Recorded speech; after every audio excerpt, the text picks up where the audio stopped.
Hello guys, extensive शू modelling reference images की support से इस ट्यूटोरियल को मैंने पार्ट्स में ब्रेक किया है। Let's start with part 7। Hello guys, extensive shoe modelling के पार्ट 7 और माइट बी लास्ट पार्ट के साथ मैं हाजिर हूँ। और इस पार्ट में ये जो शू लेसेस होल्स हमने क्रिएट किए थे चारों दोनों साइड्स के ऊपर, इनके ऊपर हम बॉर्डर को क्रिएट करेंगे और इसी ट्यूटोरियल में कोशिश करेंगे कि कवर कर लें शू लेसेस को जो यहाँ पर क्रिएट होते हैं। मैंने ऑलरेडी कुछ प्रिपरेशन की हुई है, वो मैं आप लोगों को बिल्कुल बताऊंगा, लेकिन उससे पहले मैं होल्स के कॉन्सेप्ट की तरफ जाता हूं कि उनके बॉर्डर्स को हम किस तरह से कवर अप करेंगे। अगर आप नोट करें तो मैंने इन होल्स को जो है वो एग्जैक्टली सर्कुलर होने के ऊपर ज्यादा काम नहीं किया है। ये सर्कुलर हैं तो, लेकिन ऑफ कोर्स इनके अंदर रफनेस मौजूद है, यानी कि ये सर्कुलर होने का इंप्रेशन तो दे रहे हैं लेकिन 100% सर्कुलर नहीं है। और उसकी वजह है, और उस वजह को अभी हम जान लेंगे कि इसके ऊपर हमने एक हद तक बहुत मेहनत की, लेकिन इसकी पूरी टोपोलॉजी को समझने में, इसकी पूरी ज्योमेट्री अरेंजमेंट करने में हमने बहुत मेहनत की। लेकिन ऐसा क्यों ना किया कि ये 100% सर्कुलर हो जाते। उसकी वजह ये कि हम इवेंचुअली यहां पर बॉर्डर क्रिएट कर देंगे और वो बॉर्डर जो है वो 100% सर्कुलर होगा। तो देखिए, 3D मॉडलिंग का एक फॉर्मूला है, उतना काम करें जितना कि जरूरी है। अगर आप ज्यादा काम करेंगे तो फिर उसकी वजह यह है कि बाद में उस चीज को नजर भी आना चाहिए। लेकिन यहां पर जो सिलसिला है वो ये है कि जब यहां पर बॉर्डर्स क्रिएट हो जाएंगे तो ये होल्स की जो बाउंड्रीज हैं वो आपको नजर ही नहीं आएंगी। फॉर एग्जाम्पल, अब मैं इसको शुरू करता हूं। मैं शिफ्ट ए प्रेस करूंगा और यहां पर मैं टॉरस को ले लेता हूं। और अब अगर आप टॉरस को देखें तो ये मेरे पास टॉरस मौजूद है। अब प्रॉब्लम क्या है? ये ब्लेंडर की प्रॉब्लम है। मैं इस टॉरस को यहां पर मूव कर नहीं सकता, क्योंकि अगर मैंने इसको यहां पर मूव किया, ये अपनी इनपुट कमांड्स को इग्नोर कर देगा और फिर मुझे इसी रेडियस के साथ काम करना होगा, which can be very bad. लेकिन मैं अब इस टॉरस को जैसे ही मूव करता हूं, ये देखिए, ये यहां से इनपुट नोड्स जा चुकी हैं, लेकिन ये चूंकि मैं पहले सेट कर चुका था इसलिए ये मुझको टॉरस जो है वो शायद सही रेडियस के साथ नजर आ रहा है। वरना होना ये चाहिए था कि अगर मैं इसको डिलीट कर दूं और शिफ्ट ए प्रेस करके मैं दोबारा टॉरस को लेकर आता हूं, तो ये इनपुट कमांड्स अब मेरे पास रहनी चाहिए थी। और इसके अंदर ये मेजर रेडियस और माइनर रेडियस मौजूद है।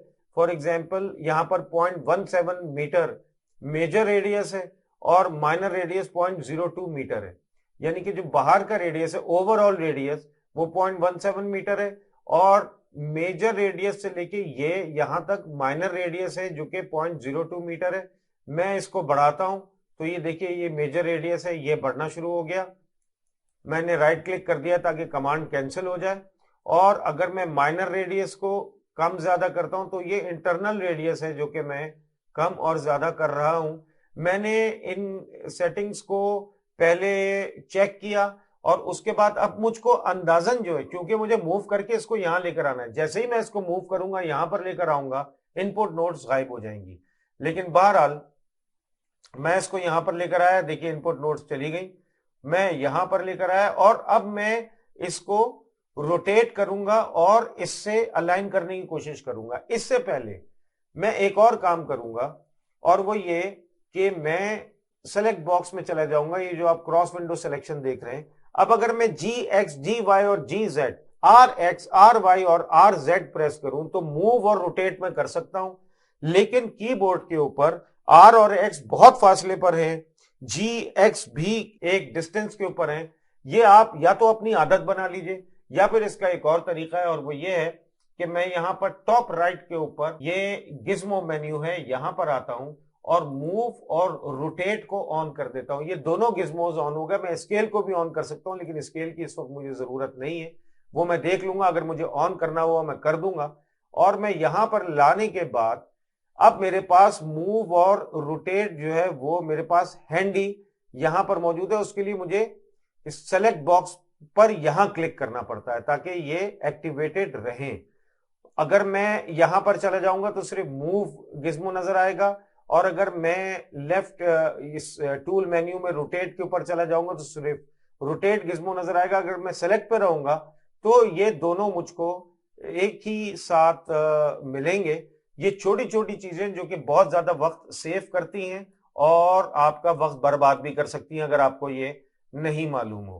तो बहरहाल मैंने इसको लिया और अब मैं इसको यहीं से देखिए रोटेट कर रहा हूं, और रोटेट करके मैं इसको रखने की कोशिश कर रहा हूं, इसके ऊपर अलाइन करने की कोशिश कर रहा हूं।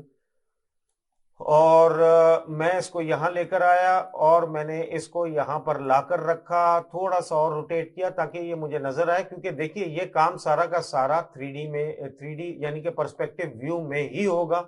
आप इसमें किसी साइड व्यू के ऊपर नहीं जा सकते। सिर्फ और सिर्फ देखिए मैंने इसको इस तरह से अलाइन करने की मैं कोशिश कर रहा हूं, यही काम आप लोगों ने भी करना है।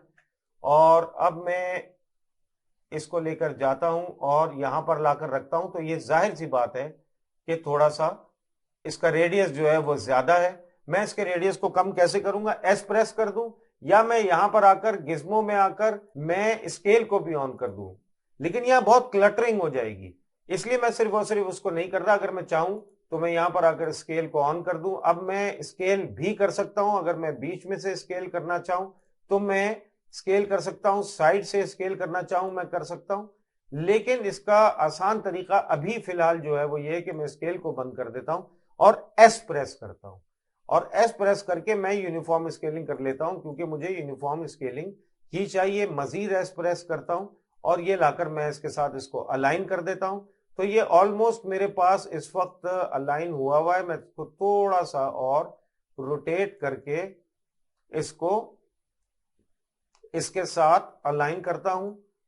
अब आप देखिए ये ऑलमोस्ट इसके साथ अलाइन हो गया है। लेट्स जूम आउट, और अगर अब आप देखें तो ये इसके साथ अलाइन हुआ है। और मैं इसको थोड़ा सा और मूव कर देता हूं ताकि ये मुझे बिल्कुल क्लियर हो जाए। और अब आप देखें ये बिल्कुल इसके साथ ऑलमोस्ट बैठ चुका है। थोड़ा सा मैं इसको और अंदर लेकर जाता हूं और ये ऑलमोस्ट इसके साथ फिट हो गया है।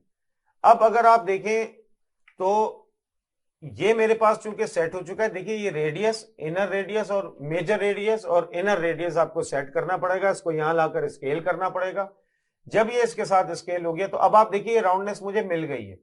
ये वो रीजन था कि मैंने इसके ऊपर एक हद तक काम किया और उसके बाद मैंने इसके ऊपर काम नहीं किया। मुझे सिर्फ सर्कुलर होने का इंप्रेशन चाहिए था और स्मूथनेस चाहिए थी, वो मुझे मिल गई। अब मैं क्या करूंगा कि इसको लूंगा और सेलेक्ट करूंगा, और अब मैं किसी भी पर्सपेक्टिव व्यू के एंगल के ऊपर, जिस एंगल पर मैं होऊंगा उसी एंगल के ऊपर रहते हुए शिफ्ट डी कर दूंगा, जिससे कि ये कॉपी हो जाएगा। कॉपी करके मैं इसको यहां लेकर आऊंगा तो ये देखिए ये अब यहां पर आ गया। अब मुझे इसको अलाइन करना है, यानी कि ये इसकी अब एक कॉपी है और अब मुझे इसको अलाइन करना है।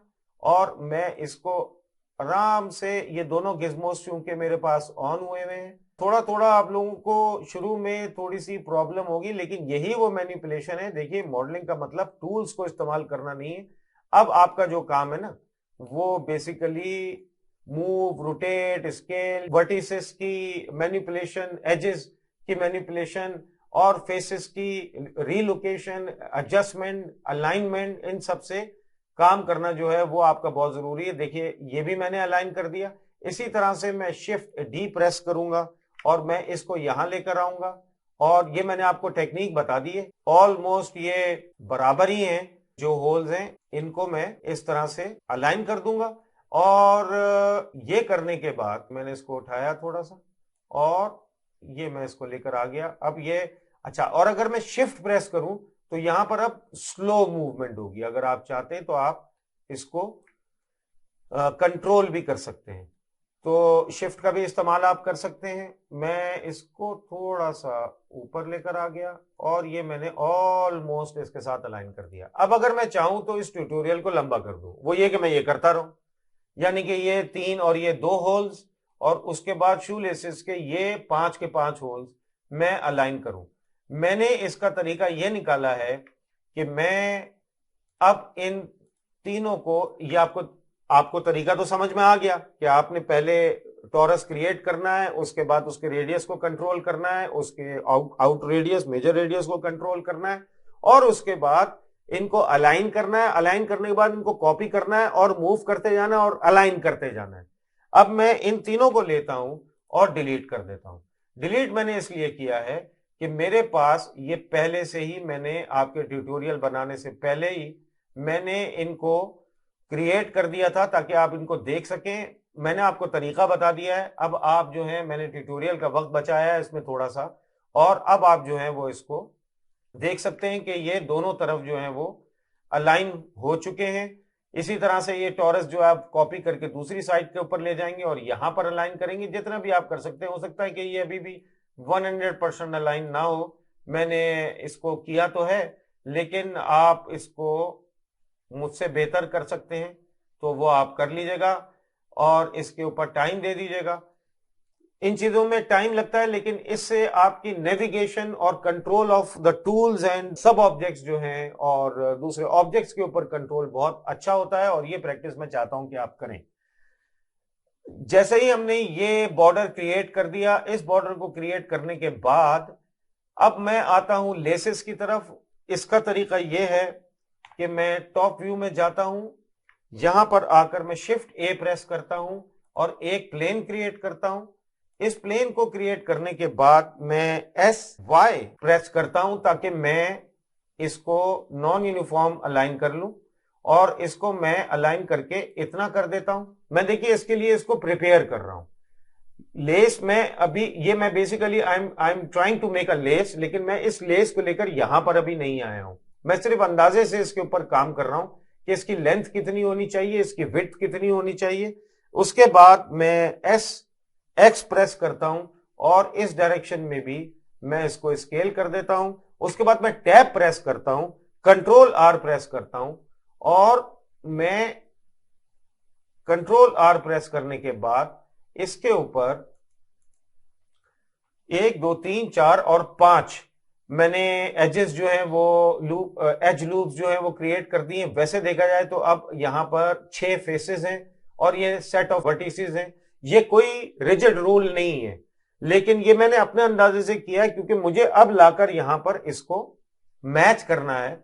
और वो मैं कैसे करूंगा, मैं टैब मोड में जाऊंगा ताकि मैं ऑब्जेक्ट मोड में चला जाऊं। इसको ऑब्जेक्ट को मैं यहां पर लेकर आऊंगा और यहां से अलाइन करने की कोशिश करूंगा, ऑलमोस्ट इसके सेंटर में लेकर आऊंगा।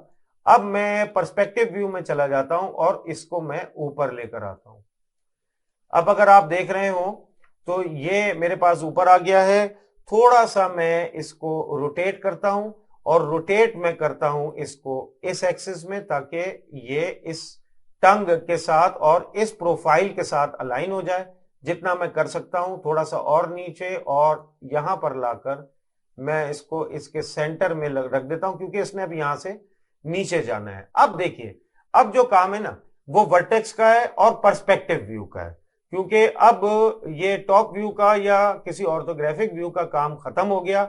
हमने इसको तैयार कर दिया है, हमने इसके अंदर वर्टिसेस ऐड कर दिए हैं, एज लूप्स ऐड कर दिए हैं। अब मैं अगर टैब प्रेस करता हूं और एडिट मोड में जाता हूं तो आप देख सकते हैं कि ये एजेस और वर्टिसेस इसके अंदर ऐड हुए हुए, यानी कि इसके अंदर डिटेल पहले से मौजूद है। अब मैं इसके ऑब्जेक्ट मोड में जाने के बाद करता यह हूं कि मैं इसको नीचे लेकर आता हूं, और देखिए मैंने रोटेट किया हुआ है थोड़ा सा, इसलिए ये मुझको जरा ख्याल रखना पड़ेगा। यहां लेकर आता हूं और इसके बाद मैं इसको लेता हूं और सेलेक्ट करता हूं इस सेट ऑफ वर्टिसेस को, और यहां लेकर आता हूं, और उसके बाद मैं इसको भी यहां पर इस तरह से मूव करके अलाइन कर देता हूं। वजह उसकी ये थी कि चूंकि हमने इसको रोटेट भी किया हुआ, इसलिए मुझे उसको नीचे से डिस्प्लेस करना पड़ा। और यहां पर भी मैं ये सारी की सारी इस वक्त जो कैलकुलेशन है वो सीवीज की हो रही है। यहां पर अब फिलहाल कोई टूल इस्तेमाल नहीं हो रहा, टूल इस्तेमाल हो गया, हमने कंट्रोल आर प्रेस करके ये सब कुछ कर दिया है। अब आप देखें ये करने के बाद चूंकि मुझे इसको अंदर लेकर जाना है, मैं यहां पर कंट्रोल आर प्रेस करके एक और एज लूप यहां क्रिएट करता हूं और कंट्रोल आर प्रेस करके एक और एज लूप यहां पर क्रिएट करता हूं, ताकि मुझे राउंडनेस के लिए ये एज लूप जो है वो सपोर्ट करे इस तरफ, और ये एज लूप क्योंकि इस एज लूप ने अब अंदर की तरफ डिस्प्लेस होना है। अच्छा, ये करने के बाद मैं क्या करता हूं कि मैं वही काम करता हूं कि इसके ऊपर जाता हूं, ऐड मॉडिफायर में जाके सब डिवीजन सरफेस इसके ऊपर अप्लाई कर देता हूं और लेवल 3 तक लेकर चला जाता हूं। और अब अगर आप देखें तो मेरे पास ये एक स्ट्रक्चर जो है वो तैयार है और क्रिएट हो चुका है। मैं इसको मूव करता हूं और इतना मूव करता हूं कि ऐसा ना हो कि ये टंग के अंदर जो है वो जाने लग जाए, और इतना लाकर मैं इसको रख देता हूं। अब आप देखिए ये बिल्कुल तैयार है। इस तरह से असेंबली जो है ना मॉडलर को क्रिएट करनी चाहिए। अब मैं इसको कदरे आसानी से, यानी कि कंपैरेटिवली इजियर, मैं इसको एडिट कर सकता हूं। फॉर एग्जाम्पल ये देखिए, मैं इसको लेकर गया अंदर और इस वाले वर्टेक्स को सिलेक्ट किया और मैं ये लेकर आया बाहर और इसको मैंने किया अंदर, और अब मैं इसको एडजस्ट कर रहा हूं। ये देखिए, ये मैंने इसको एडजस्ट कर दिया। बाकी ये वाले जो वर्टेक्स थे उनको मैंने लिया क्योंकि वो एंगुलर हो गए थोड़े से। ये देखिए मैं बाहर लेकर आया और मेरे पास ये इस तरह से ये पार्ट जो है वो इसका क्रिएट हो गया।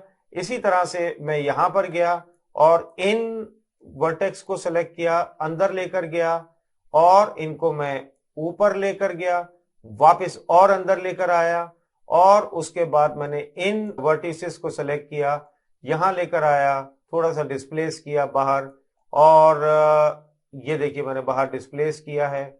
और अब आप देखिए कि ये मैंने ऑलमोस्ट बिठा दिया और मैं अब इसको अंदर लेकर चला जाता हूं और ताकि ये नजर ही ना आए, और यहां पर लाकर रख दिया। इसी तरह से मैं इसको भी अंदर थोड़ा सा और पुश कर देता हूं ऊपर, और इसको भी मैंने लाकर यहां रख दिया। अब अगर आप देखें तो ये दोनों तरफ से, ये देखिए मैंने एक ही सीवी को सेलेक्ट किया और उसको मैंने मैनिपुलेट किया क्योंकि अब यहां पर आपको इसको बैलेंस करना पड़ेगा। तो ये देखें, ये इस तरह से जो है वो हम कंट्रोल करते हैं।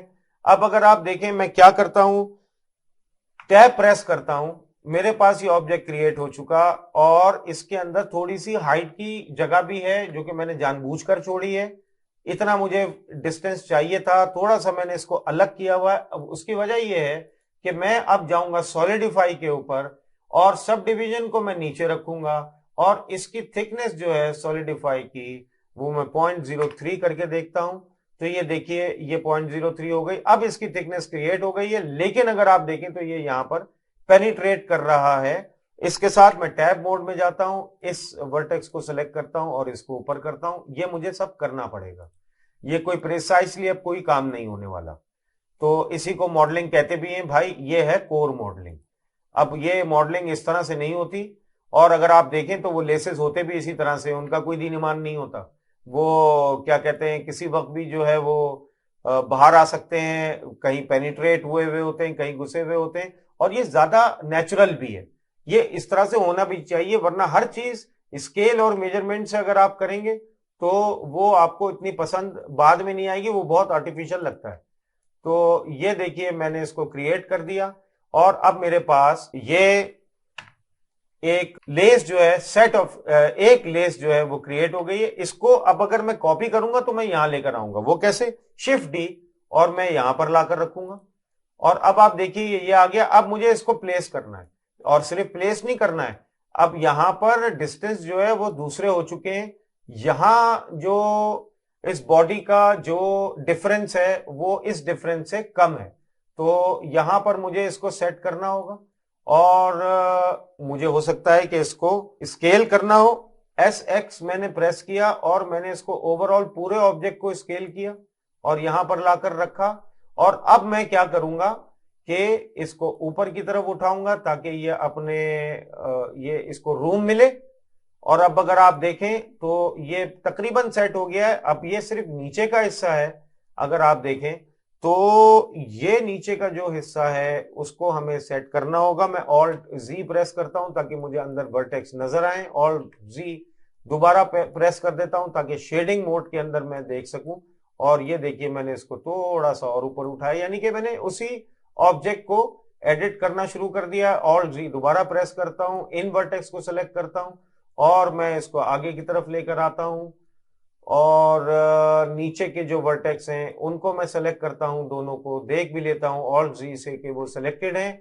और उसके बाद मैं इसको भी थोड़ा सा ऊपर उठाता हूं, देखता हूं कि ये यहां पर तो नहीं घुस रहा है, now it is edge to edge, और ये ऑलमोस्ट मेरे पास क्रिएट हो गया है। अगर आपको ये रूम ज्यादा लग रहा है तो आप इन सब वर्टिसेस को सिलेक्ट करके इसको अंदर कर दें और ये आपके पास बन गया। लेकिन अब ये इसके अंदर पेनिट्रेट कर रहा है, देखिए मैं इसको थोड़ा सा बाहर ले आया। और इसी तरह से अगर ये भी रूम आपको ज्यादा लग रहा है, इसको मैंने सेलेक्ट किया और ये मैंने थोड़ा सा इसको अंदर कर दिया। ये मैनिपुलेशन आपने सीखनी है, असल में मॉडलिंग इसको कहते हैं। टूल्स तो सबको पता चल ही जाते हैं, ये टूल्स नहीं है सिर्फ, ये आपकी स्किल है। और ये देखिए मैंने इसको थोड़ा सा कम किया ताकि ये लगे कि ये उसके अंदर पेनिट्रेट नहीं हो रहा। और अब मैंने क्या किया कि इस सेट ऑफ सीवी को सेलेक्ट किया, ऑल जी से बाहर आया और ये मैंने अंदर कर दिया, इतना बस। और अभी भी ये थोड़ा सा पेनिट्रेट हो रहा है, ये मैंने बाहर निकाल दिया और अब ये तकरीबन ऑलमोस्ट पूरा सेट हो गया। अगर आप चाहें तो यहां पर इसको थोड़ा सा इसके कर्व को कंट्रोल कर सकते हैं। तो अगर अब आप देखें तो ये मेरे पास क्रिएट हो गया। मैं ये इसी तरह से कॉपी कर करके यहां पर एडिट कर करके यहां पर रख के इसको क्रिएट करता चला जाऊंगा। लेकिन जो बेसिक पैरामीटर्स थे और जो बेसिक कॉन्सेप्ट था इन लेसेस को बनाने का, वो आप लोगों को पता चल गया कि वो किस तरह से बनेगा। तो अब आपने इनको कॉपी करना है और कॉपी कर करके यहां तक रखना है। लेकिन इन लेसेस में एक और लेस भी मौजूद है और वो डिजाइन है वो यहां से इस तरफ जा रहा है। तो हम एक और प्लेन क्रिएट कर लेते हैं, शिफ्ट ए मैश, और एक और प्लेन क्रिएट कर लेते हैं। और इस प्लेन को भी मैं यहां पर लेकर आ जाता हूं, इसको भी मैं प्रिपेयर करता हूं। और वो प्रिपेयर कैसे करूंगा, एस एक्स, और मैं ये कर दूंगा एडिट मोड में जाकर, मैंने इसके भी नंबर ऑफ एज लूप्स जो है वो क्रिएट कर दिए हैं। अब मैं टैब प्रेस करता हूं, इस ऑब्जेक्ट को मैं यहां पर लाने से पहले थोड़ा सा मैं एक काम ये करता हूं कि मैं इसको रोटेट कर देता हूं। और ऑलमोस्ट मैं अगर आप देखें तो लेफ्ट टॉप के ऊपर इसका एंगल चेंज हो रहा है। मैं अगर कंट्रोल प्रेस कर दूं तो ये 5 डिग्री के इंक्रीमेंट के साथ स्नैप एंगल चेंज करेगा। और 5 डिग्री का मतलब है कि ये 85 से 90, 90 से 95, 0 से 5, 5 से 10 जाएगा। और मैंने इसको यहां पर रख दिया ताकि ये ऑर्गेनाइज थोड़ा सा हो जाए और मैं इसकी ओरिएंटेशन को समझ सकूं। यहां लेकर आया मैं, और अब अगर मैं 7 प्रेस करूंगा तो मैं ऑलमोस्ट इसको लाकर सेंटर में रखता हूं और मैं इसको यहां पर लेकर आता हूं बीच में। और अब करना यह है कि मुझे इस ऑब्जेक्ट को इन दोनों के बीच में लाकर रखना है। यानी कि एक तो ये कि मुझे इसको रोटेट करना होगा ताकि ये इस प्रोफाइल से मैच कर सके। मैं 3 प्रेस कर देता हूं ताकि आप राइट पर्सपेक्टिव व्यू में जाकर इसको देख सकें कि ये इसके प्रोफाइल के साथ इसका एंगल पैरेलल हो रहा है कि नहीं हो रहा। उसके बाद मैं इसको थोड़ा सा नीचे लेकर आऊंगा क्योंकि मुझे इन दोनों के बीच में रखना है इसको। ये एक चीज है, अगर ये नहीं आता है बीच में तो मुझे उनको ऊपर करना पड़ेगा। ये मैनिपुलेशन आप लोगों को करनी पड़ती है। मैं यहां पर इसको थोड़ा सा इसके एंगल को चेंज करता हूं। अब मैं वापस टॉप व्यू में जाता हूं, टॉप व्यू में जाके मैं इसको रोटेट करता हूं। जैसे ही मैंने इसको रोटेट किया इसका कुछ हिस्सा नीचे चला गया क्योंकि यहां पर बेसिकली अगर देखा जाए तो इस टंग का एक लेवल नहीं है, कुछ नीचे चला गया हिस्सा, कुछ ऊपर चला गया है। तो इसको जाने दें। सबसे पहले मैं इसको कंट्रोल 3 प्रेस कर देता हूं ताकि इसके ऊपर सब डिवीजन लेवल 3 के ऊपर पहले ही लग जाए और मैं फिर उसके हिसाब से इसको मैनिपुलेट कर सकूं। अब आप देखें कि ये मेरे पास ऑब्जेक्ट मौजूद है और मैं अगर इसको ऊपर लेकर आता हूं तो ये यहां से ऊपर हो रहा है, और अगर मैं नीचे लेकर जाता हूं तो प्रॉब्लम क्या हो रही है कि वो उसके साथ बैठ रहा है जाकर। ये मुझे अब एडजस्ट करना पड़ेगा, और उसको एडजस्ट करने के लिए मुझे इसके अब इसके जो वर्टिसेस हैं उसका सहारा लेना पड़ेगा। पहले तो मैं इसको अलाइन कर देता हूं थोड़ा सा। अगर मुझे इसको और रोटेट करना है, मैं थोड़ा सा और रोटेट कर देता हूं ताकि इसका पार्ट जो है वो अंदर चला जाए। और अब मैं क्या करता हूं कि टॉप व्यू में जाता हूं, एडिट मोड में जाता हूं, और पहले तो मैं इसको थोड़ा सा अंदर, और यहां पर अगर मैं ऑल्ट जी प्रेस कर दूं तो इसको भी मैं थोड़ा सा अंदर ले आता हूं ताकि इसकी राउंडनेस जो है वो कम से कम नजर आए। अब मैं पर्सपेक्टिव व्यू में दोबारा आ गया हूं, इन वर्टेक्स को सेलेक्ट करता हूं, अंदर मूव करता हूं इतना, और ये मैंने बाहर निकाला, ये देखिए।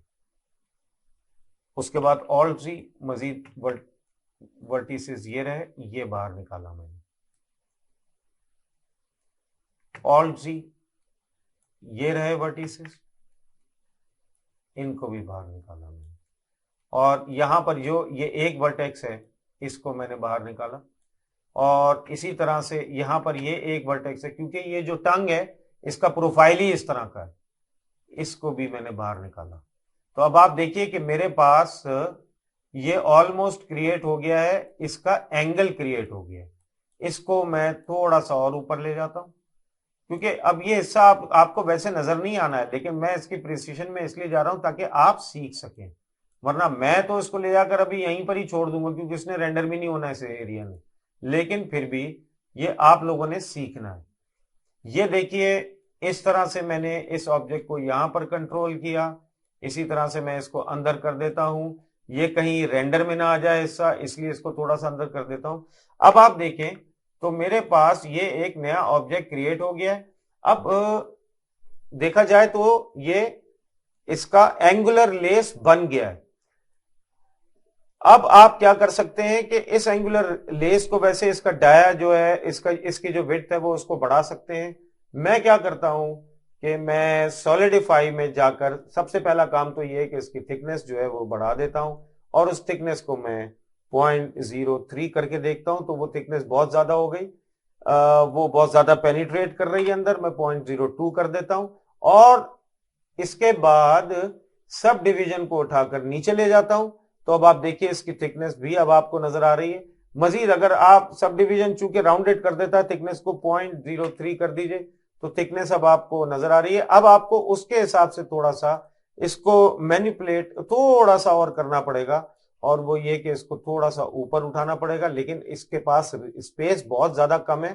थोड़ा सा भी अगर आपने ज्यादा उठाया तो इन लेसेस के ऊपर ये आ सकता है। सिर्फ और सिर्फ इसको वाजे करने के लिए हम इसको थोड़ा सा जो है वो ऊपर की तरफ ले आते हैं। तो अब आप ये देखिए कि ये भी बन गया। यहां पर अगर आपको ये पेनिट्रेट होता हुआ नजर आ रहा है तो इस वर्टेक्स को मैं थोड़ा सा नीचे कर दूंगा, और ये देखिए क्लीन एंड क्लियर आपके पास ये लेस क्रिएट हो गया। इसी तरह से जब आप ये लेसेस बना लेंगे तो इन लेसेस के बीच में ये एंगुलर लेस यहां से शिफ्ट डी से कॉपी हो के आता जाएगा और एडिट होता जाएगा। डिपेंड करेगा कि इस टंग यानी कि इस एलिमेंट की जो टोपोलॉजी है उसके साथ इसके वर्टिसेस को अलाइन करना है। तो ये शिफ्ट डी बिल्कुल उसी तरह से होगा जैसे कि टॉरस हुआ था, ये लेसेस भी उसी तरह से बनेंगे। इसके लिए भी मैंने ये काम किया है कि मैं अब आपको ये, मैं गिज्मोस से बाहर जा रहा हूं, मैं यहां पर आकर ये गिज्मोस बंद कर रहा हूं। बार बार वो सेलेक्ट हो जाते हैं, शिफ्ट और एक्स और डिलीट, और एक्स एंड डिलीट। अब मैंने इन लेसेस को डिलीट कर दिया है, उसकी वजह यह है कि मैंने लेसेस पहले से क्रिएट किए हुए। तो ये देखिए ये बिल्कुल इसी तरीके से मैंने इनको क्रिएट किया है। अब आप ये सोच रहे होंगे कि ये क्या है, ये मैं कहां से लेकर आया हूं। तो हुआ ये था कि मैंने यहां पर कलेक्शन सेट बनाया था, और वो इस तरह से बनता है कि आप इस आउटलाइनर में आके राइट क्लिक करें और राइट क्लिक करने के बाद आपके पास एक ऑप्शन आता है न्यू कलेक्शन। अगर मैं इसके ऊपर क्लिक कर दूं तो अगर आप नीचे देखें तो ये कलेक्शन 4 के नाम से एक नई कलेक्शन सेट बन गया है। और इस कलेक्शन सेट को अगर मैं क्लिक करूं और डबल क्लिक करूं, लेफ्ट डबल क्लिक करूं, तो मैं इसका कोई भी नाम दे सकता हूं। फॉर एग्जाम्पल मैंने यहां पर नाम दे दिया टेस्ट। अब मैं किसी भी ऑब्जेक्ट को उठाकर इस टेस्ट के अंदर रख सकता हूं। इसी तरह से मैंने जो ये सारे प्लेन्स बनाए थे, और ये प्लेन्स हॉरिजॉन्टल प्लेन्स और ये एंगुलर प्लेन्स, ये सब उठाकर मैंने लेसेस में रख दिए थे। जितने ये टॉरस बनाए थे यानी कि बॉर्डर्स, ये सब उठाकर मैंने टॉरस की कलेक्शन में रख दिए थे। मैं ये आपको करके दिखा देता हूं। फॉर एग्जाम्पल ये कैप है, अगर मैं इस कैप को इस टेस्ट कलेक्शन में लेकर जाना चाहूं तो सिर्फ और सिर्फ मुझे इस कैप को सेलेक्ट करना है और मुझे इसको लेफ्ट माउस बटन से लाकर मैं सिर्फ इस टेस्ट का जो नाम है उसके ऊपर लाकर इसको रिलीज कर दूंगा, लेफ्ट माउस बटन। तो आप देखिए ये कैप के अंदर आ गया। जब आप ब्लेंडर पे काम करना शुरू करते हैं तो ये जो कलेक्शन आपको नजर आ रही है ये डिफॉल्ट कलेक्शन है, सारी की सारी चीजें इसके अंदर हो रही होती है। फॉर एग्जाम्पल मैं अगर इसको बंद कर दूं तो अब ऑब्जेक्ट तो सारे के सारे मौजूद हैं लेकिन इस कलेक्शन के अंदर है। तो मैं, और अगर आप देखें तो टॉरस एक अलग कलेक्शन है, ये सारे के सारे, ये अगर आप देखें तो ये सारे के सारे टॉरस जो हैं वो इसके अंदर मौजूद हैं। अब आसानी देखें क्या हो गई। आसानी ये हो गई कि अगर मैं यहां पर टॉरस पर आकर इसकी आई को बंद कर दूं तो ये हाइड हो गए। देखिए कितना जबरदस्त फायदा हुआ है। और आई को खोल दूं तो ये सब के सब अनहाइड हो गए। तो मुझे एक एक को जाकर हाइड अनहाइड नहीं करना पड़ा। अगर मैं चाहूं तो मैं ये ऐसे भी कर सकता हूं, लेकिन अगर ये कलेक्शन में नहीं होते तो मुझे इंडिविजुअली ही हाइड करना होता। तो मैं यहां का टॉरस को हाइड कर दिया, सब हाइड हो गया। इसी तरह से ये लेसेस हैं, मैं अगर आई बंद कर दूं इसकी, सारे लेसेस गायब हो गए, क्योंकि जितने भी ये प्लेन्स बने हुए थे सारे के सारे इस कलेक्शन सेट में थे जिसका नाम मैंने लेसेस रखा था। तो मैं आपको बता चुका हूं कि यहां पर आकर आप कोई भी न्यू कलेक्शन बना सकते हैं। न्यू कलेक्शन देखिए ये रही, और उस कलेक्शन का आप नाम भी चेंज कर सकते हैं। उसके अंदर अब आप सारे ऑब्जेक्ट्स रख सकते हैं या जितने भी सेट्स आप चाहते हैं। बिल्कुल माया की लेयर्स की तरह से है ये। यहां पर ये लेयर्स ही हैं जो कि आपको इस वक्त नजर आ रही हैं, और हम लेयर को हाइड अनहाइड कर सकते हैं। हम एक ऑब्जेक्ट को भी रख सकते हैं, मल्टीपल ऑब्जेक्ट्स को भी इसके अंदर रख सकते हैं। फॉर एग्जांपल ये मैंने इस प्लेन को यहां से सेलेक्ट किया और शिफ्ट प्रेस किया, और ये देखिए सारे के सारे प्लेन सेलेक्ट हो गए। और अब मैं इनको लेता हूं, इनको सेलेक्ट करता हुआ ड्रैग करता हूं और टेस्ट में लेकर जाकर लेफ्ट माउस बटन को रिलीज कर देता हूं। तो अब हुआ ये कि अब लेसेस जो है ना, लेसेस के अंदर अब कुछ भी नहीं है, जबकि ये कलेक्शन सेट था। लेकिन जैसे ही मैं टेस्ट को खोलूंगा तो वो कैप भी इसके अंदर डाला था, अगर आप याद करें, और ये सारे के सारे प्लेन्स भी मौजूद हैं। अब अगर मैं आई क्लोज कर देता हूं तो वो कैप भी गायब हो गया और लेसेस भी गायब हो गए। इसी तरह से मैं इन सारे प्लेन्स को सिलेक्ट करता हूं, किसमें से, टेस्ट में से, और इनको ड्रैग करता हूं लेफ्ट माउस बटन से, और दोबारा लेसेस के ऊपर देखिए वो हाईलाइट हो गई, वो ब्लैक हो गई है, वो तैयार है, और इसके ऊपर लाकर लेफ्ट माउस बटन को रिलीज कर देता हूं। तो अब आप देखिए ये प्लेन्स जो हैं वापस इस कलेक्शन सेट में चले गए लेसेस में। आई बंद करूंगा तो देखिए अब सिर्फ लेसेस जा रहे हैं, कैप अपनी जगह पर मौजूद है। तो ये इस तरह की चीजें जिससे आपकी फाइल ऑर्गेनाइज होती है।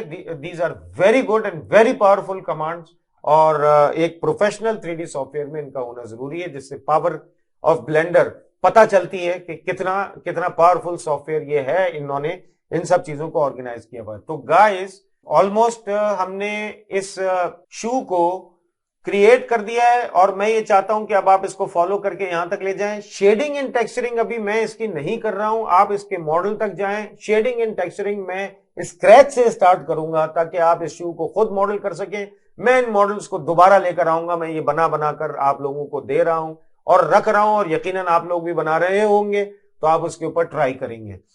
यहां तक मॉडलिंग करें। इस पूरी सीरीज के अंदर आपने बहुत कुछ सीखा होगा, और मैं उम्मीद करता हूं कि आपको इसका बड़ा फायदा हुआ होगा।